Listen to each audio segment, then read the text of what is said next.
একমাত্র কিয়ামতের আলামত যা পবিত্র কোরআনে বর্ণিত হয়েছে তা হলো ইয়াজুজ মাজুজের সর্বনাশা আক্রমণ।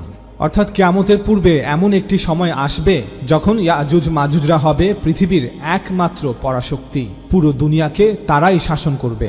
আল্লাহ তাআলা বলেন, যেসব জনপদকে আমি ধ্বংস করেছি তার অধিবাসীদের ফিরে না আসা অবধারিত, যতক্ষণ না সেই সময় আসে যখন ইয়াজুজ মাজুজকে ছেড়ে দেওয়া হবে আর তারা প্রতিটি উঁচু স্থান থেকে আক্রমণ শুরু করবে। অর্থাৎ তাদের এই আক্রমণ হবে বিশ্বব্যাপী আর কিয়ামত দিবসের সত্য প্রতিশ্রুত সময় নিকটবর্তী হবে। অকস্মাৎ অবিশ্বাসীদের চক্ষু স্থির হয়ে যাবে। তারা বলবে, হায় দুর্ভোগ আমাদের, আমরা তো কিয়ামতের বিষয়ে ছিলাম উদাসীন, বরং আমরা তো ছিলাম জালেম। সূরা আম্বিয়া আয়াত 95 থেকে 97। এই আয়াতগুলো থেকে এটা স্পষ্ট যে কিয়ামতের সর্বশেষ আলামত হচ্ছে বিশ্বজুড়ে ইয়াজুজ মাজুজের সর্বগ্রাসী নিয়ন্ত্রণ। কিয়ামতের পূর্বে তারাই হবে পৃথিবীর সবচেয়ে শক্তিধর শক্তি। বিশ্বজুড়ে তাদের এই শাসনকে চ্যালেঞ্জ করার মতো কোনো শক্তি থাকবে না।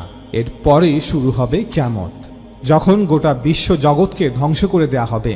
ইয়াজুজ মাজুজ হচ্ছে নূহ আলাইহিস সালামের পুত্র ইয়াফিসের বংশধর, যারা পৃথিবীর উত্তরাঞ্চল রাশিয়া এবং ইউক্রেনে বসবাস করত। পরবর্তীতে তাদের কিছু উপজাতি পশ্চিম ইউরোপে পৌঁছে এবং পরবর্তীতে তাদের বংশধররাই উত্তর আমেরিকা ও অস্ট্রেলিয়ায় বসতি স্থাপন করে।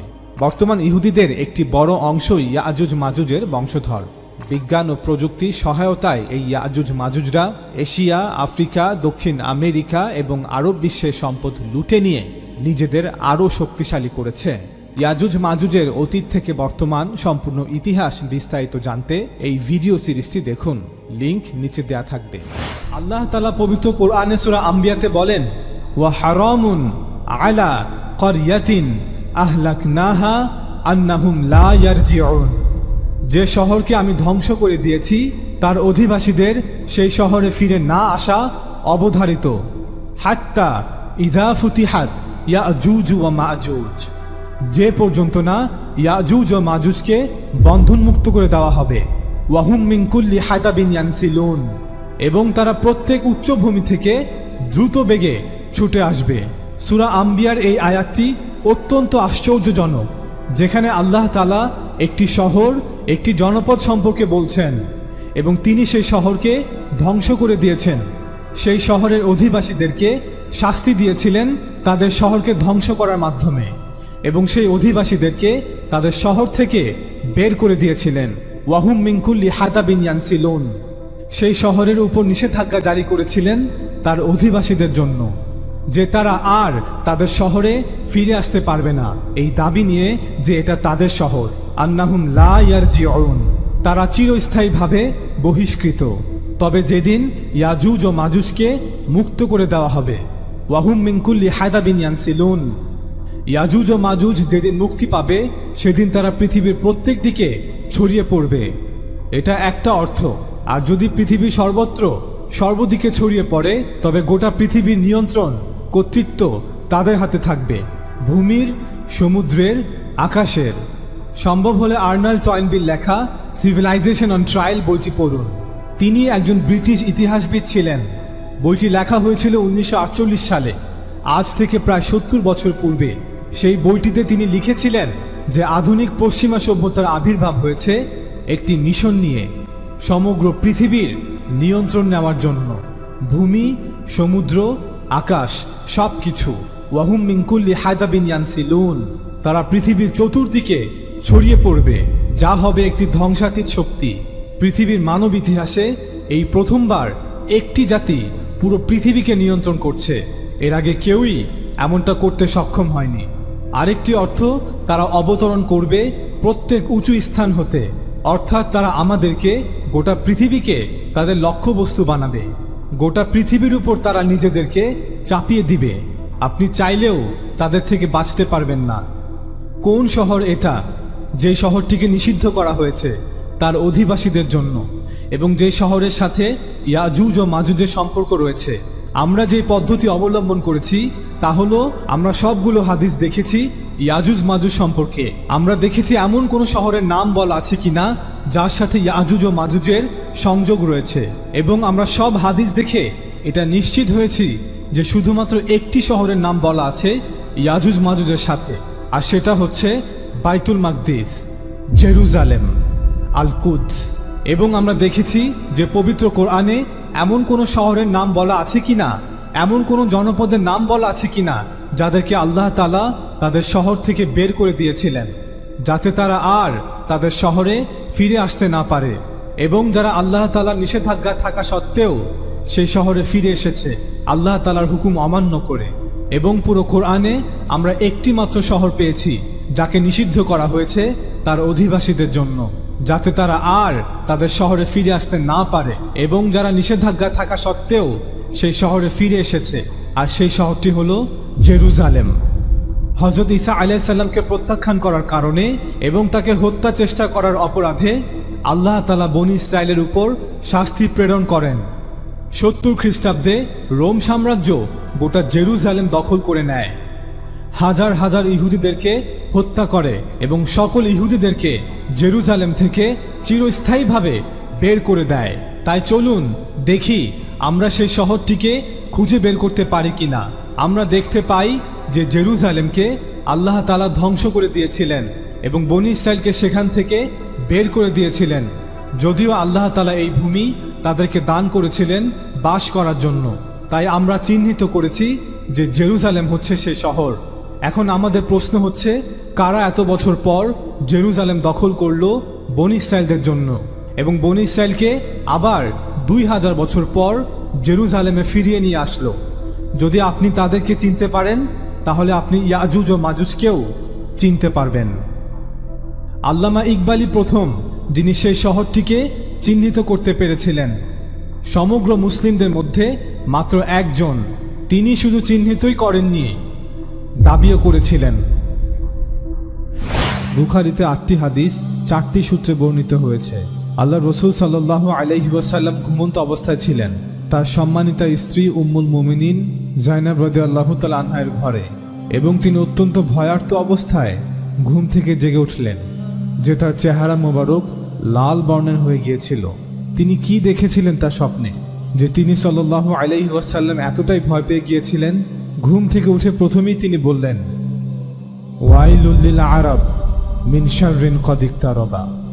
দুর্ভাগ্য আরবদের, তাদের ধ্বংস নিকটবর্তী, এক মহা অকল্যাণ তাদের নিকট আসছে।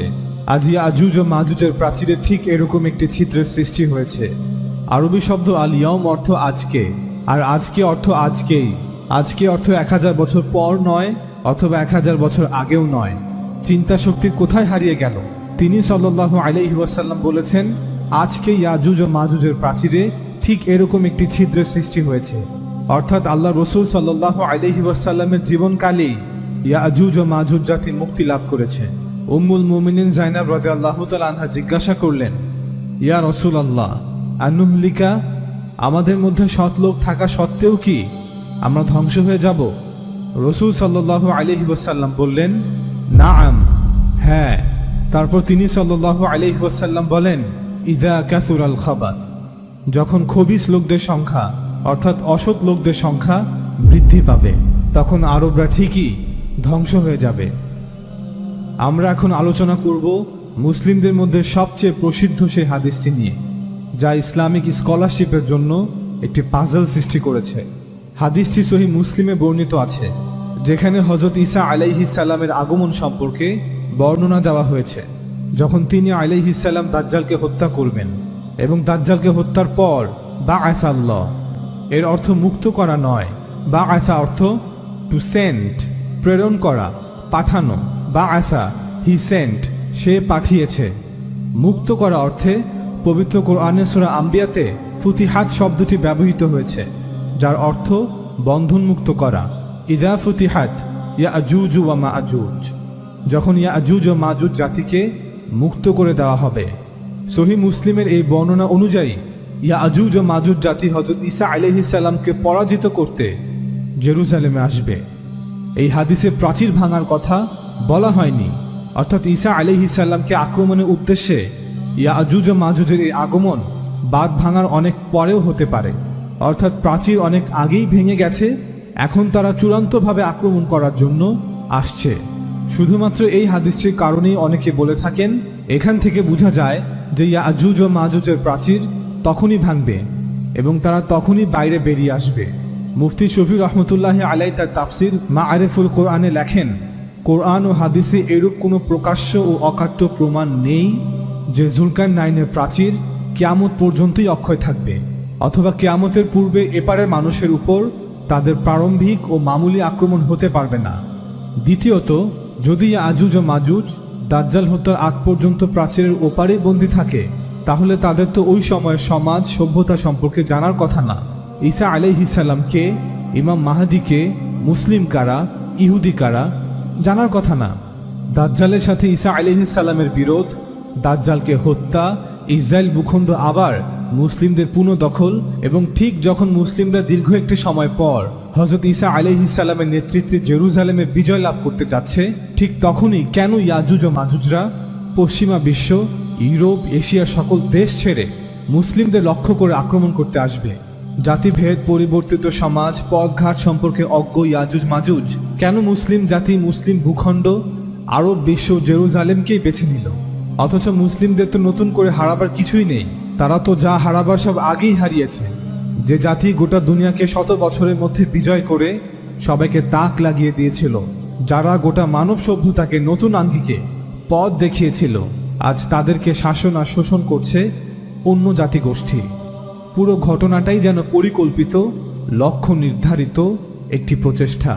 সুতরাং এ থেকেই বোঝা যায় যে এই আক্রমণ প্রাচীরের ওপারে থাকা কোনো জন্তু জানোয়ার, রাক্ষসের অথবা জঙ্গলি মানুষের এবং হাজার বছরের অগ্রগতি সম্পর্কে অজ্ঞ এবং সেই সময়ে সত্য আর মিথ্যার লড়াই সম্পর্কে বেখবর থাকা কোনো জঙ্গলি বাহিনীর কাজ নয়।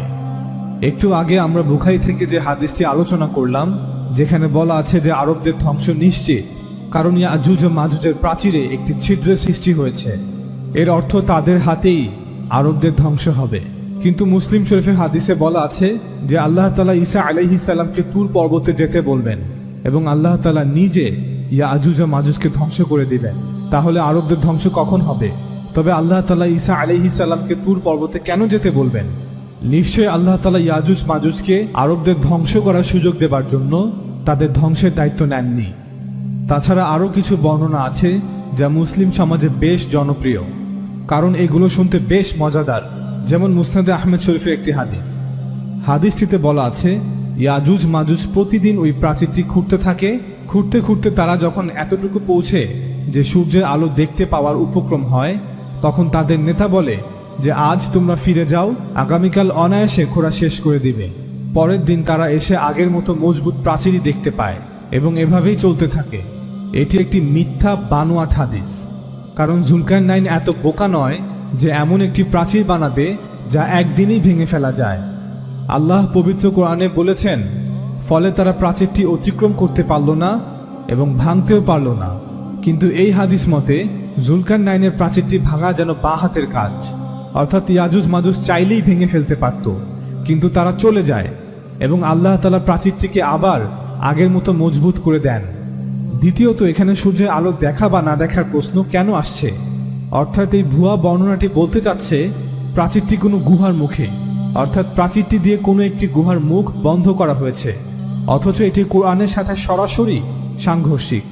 পবিত্র কোরআনে বলা আছে বাইনা সাদ্দাইন, অর্থাৎ কোনো গুহা নয় বরং একটি গিরিপথের মাঝখানে প্রাচীরটি নির্মাণ করা হয়েছে, এবং প্রাচীরটি নির্মাণ করা হয়েছে গিরিপথটিকে বন্ধ করে দেওয়ার জন্য, যাতে ইয়াজুজ ও মাজুজ জাতি এই গিরিপথ ব্যবহার করে দক্ষিণের অঞ্চলগুলোতে আসতে না পারে। বুখারী ও মুসলিমের একটি হাদিস মোতাবেক প্রতি ১,৯৯৯ জন ইয়াজুজ ও মাজুজ। এখন আপনি যদি হিসেব করেন তবে দেখবেন যে তাদের সংখ্যা অভাবনীয়ভাবে বেশি। যদি ৭০০ কোটি মানুষ ১% হয়, তবে বাকি ৯৯% হচ্ছে ৬৯,৩০০ কোটি ইয়াজুজ ও মাজুজ। কিন্তু হাদিস মোতাবেক ইয়াজুজ ও মাজুজ ৯৯% নয়, বরং ৯৯.৯৯%। ১০০ জনে একজন ১%, আর ১,০০০ জনে একজন ০.১%। তাহলে ইয়াজুজ ও মাজুজের সংখ্যা কত হয় তা আপনারাই অঙ্ক কষে দেখে নেবেন। এখন আমার প্রশ্ন হচ্ছে, এত লক্ষ কোটি ইয়াজুজ ও মাজুজ কোথায়, যারা পৃথিবীর মানুষের তুলনায় ৯৯.৯৯% বেশি? যারা এ ধরনের রূপকথার গল্প বিশ্বাস করতে চান তারা অবশ্যই স্বাধীন, যা তারা বিশ্বাস করতে চায়। তবে দয়া করে আপনাদের এই রূপকথার গল্প পবিত্র কোরআনের উপর চাপিয়ে দিবেন না। আরেকটি হাদিসে আছে যে আল্লাহ রসুল সাল্লাল্লাহু আলাইহি ওয়াসাল্লাম বলেছেন, ইয়াজুজ ও মাজুজ বন্ধনমুক্ত হওয়ার পরও হজ ও উমরা অব্যাহত থাকবে। আমি যতটুকু লেখাপড়া করেছি তাতে অব্যাহত অর্থ কমপক্ষে ৩-৪ বছর বা ২-৩ বছর। মুসলিম শরীফের হাদিস অনুযায়ী আল্লাহ তাআলা হযরত ঈসা আলাইহিস সালামকে বলবেন, তুমি তুর পাহাড়ে চলে যাও এবং আল্লাহ তাআলা ইয়াজুজ ও মাজুজকে ধ্বংস করে দিবেন। এখন আমার প্রশ্ন হচ্ছে, আল্লাহ তাআলা কি কয়েক বছর অপেক্ষা করবেন তাদেরকে ধ্বংস করার জন্য? কারণ অন্য হাদিস অনুযায়ী হজ ও উমরা অব্যাহত থাকবে, অর্থাৎ ইয়াজুজ মাজুজের কয়েক বছর কিছুই হবে না। আর যদি কিছু হয়ে যায় তবে হজ ও উমরা অব্যাহত থাকা বা না থাকার কোনো প্রশ্নই আসে না। একজন মুসলিম হিসেবে যতটুকু করা সম্ভব আমি করেছি। কাউকে বিশ্বাস করানো মোটেও আমার কাজ নয়। তবে দয়া করে লক্ষ্য রাখবেন, আপনার ভ্রান্ত বিশ্বাসের কারণে পবিত্র কোরআন যেন প্রশ্নবিদ্ধ না হয়। বাইবেলের বুক অফ জেনেসিসের অধ্যায় 10-এ বলা আছে, ইয়াজুজ ও মাজুজ হচ্ছে নূহ আলাইহিস সালামের তৃতীয় ছেলে ইয়াফিস বা জেফেথের বংশধর। আর বুক অফ ইজিকেলে পুরো 2টি অধ্যায় উল্লেখ করা আছে ইয়াজুজ ও মাজুজের নামে। অধ্যায় 38-এ বলা আছে ইয়াজুজ ও মাজুজ কোথা থেকে আসবে এবং কিভাবে জেরুজালেমে আক্রমণ চালাবে। আর 39 নম্বর অধ্যায়ে বলা আছে আল্লাহ তাআলা কিভাবে তাদেরকে ধ্বংস করবেন। যাদের আগ্রহ আছে তারা পড়ে দেখতে পারেন। আমরা সেখান থেকে সামান্য কিছু বর্ণনা করব। Ezekiel chapter 39. Therefore, thou son of man, prophesy against Gog, and say, Thus saith the Lord God, Behold, I am against thee, O Gog, the chief prince of Meshech and Tubal. Thou shalt fall upon the mountains of Israel, thou and all thy bands, and the people that is with thee. I will give thee unto the ravenous birds of every sort, and to the beasts of the field to be devoured.